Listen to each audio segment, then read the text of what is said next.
traditionally women have had more ways to express themselves. And unfortunately, only some of the ways that we express ourselves are taken seriously, and other aspects of who we are aren't taken so seriously. And I think it's time that we start to appreciate that you can really be yourself in so many different ways and still be taken seriously. And I think the way that I would solve this problem is the way that I'm trying to solve this problem, by increasing representation.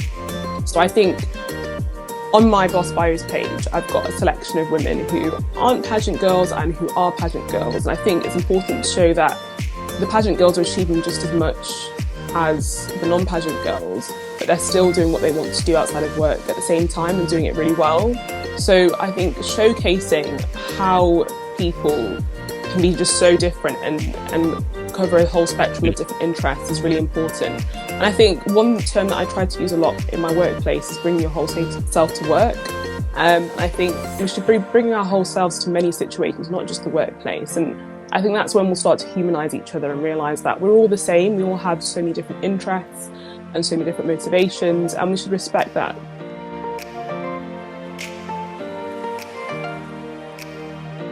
I believe we are the biggest problem, but we are also the solution. And if we start making our own steps in our daily life, we can resolve this problem as climate change. So I believe that our teacher already said to us that we have to be the change, but what we can do to be that impact change. That starts with education and being informed always about what you are doing in your daily routine, about climate change, about recycle, about little steps that really can make the difference. So that's why I've been developing a project that since 2018, it's very close to me, that is Act Local, Help Global, because I do believe that for minimal actions that you can do, you can really save our Mother Earth.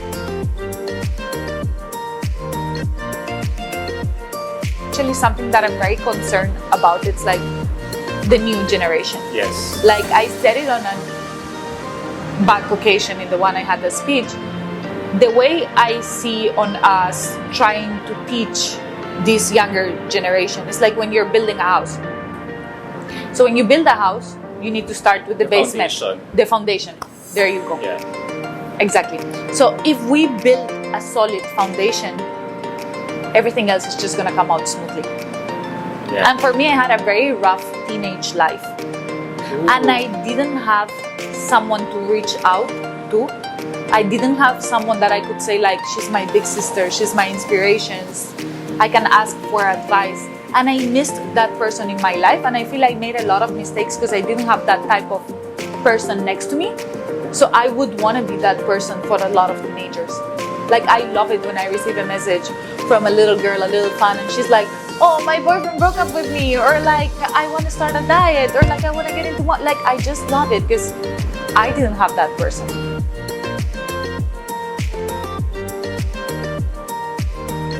Nothing changes if nothing changes. That's my life motto.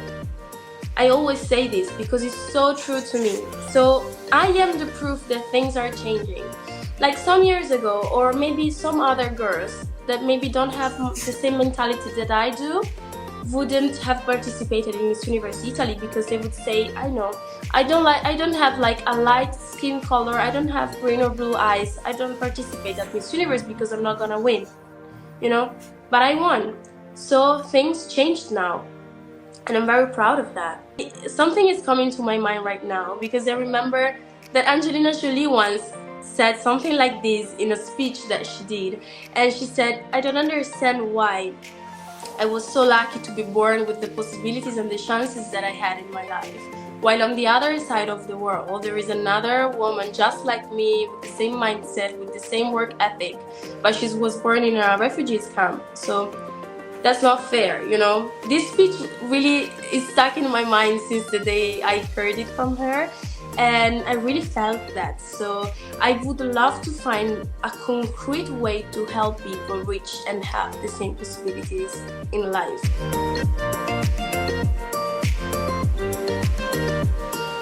I do believe that education is a human right. It is a basic human right, and it is something that every child should have access to. And I think we're all familiar with the Malala case back in 2012. For those who do not know, Malala was she was an 11-year-old girl in Afghanistan, and she had access to education basically. And what had happened was the Taliban had taken over her town. And she was a very firm believer that women have to get education and girls have to get education, as it is important for them, and that there should be the gender equality put into that aspect as well. What had happened was the Taliban did go and find her, and he had shot her and her 2 friends. Today, she is still a very big activist. She's an activist with the UN, and she keeps on fighting for this. And I think she's a very big inspiration to us all, to us as women, to us as human beings, because no matter what, even when she was put down to the floor, she still got back up and she still kept on fighting. And I think that is why I can stand here today and say that is why education is important for me, because if somebody like Malala is going out there and risking her life in order to have a voice for millions of people around the world, I think that is something that we need to keep on fighting for as a gender, as women together. And I think that's very, very important.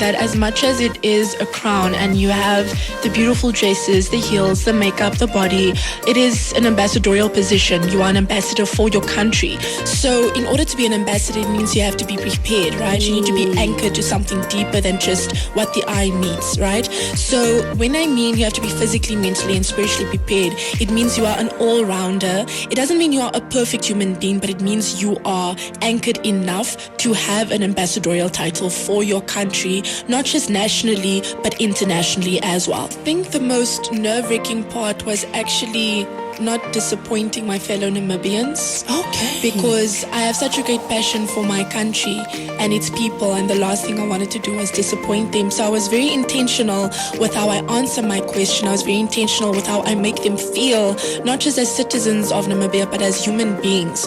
You know, we need to consider humanity when we have these endeavors, when we have these opportunities to speak to the public and uplift them. So I think the nerves I had mostly was to not disappoint my fellow Namibians.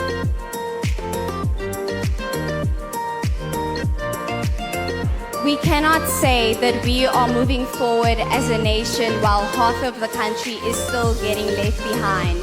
50% of our country is still living below the poverty line, and it is our responsibility to ensure that we create a sustainable, innovative, and most importantly, an inclusive South Africa so that we can unlock opportunities for our youth. Thank you. History is the greatest teacher, and to know where you are going, you need to know where you come from. Being a nation that comes from a past of racial segregation, we know that when we were divided, we were at our weakest. So as Miss South Africa, I would implore us to stand together and embrace every single culture, race, gender, and sexuality, because in our diversity, we are strong.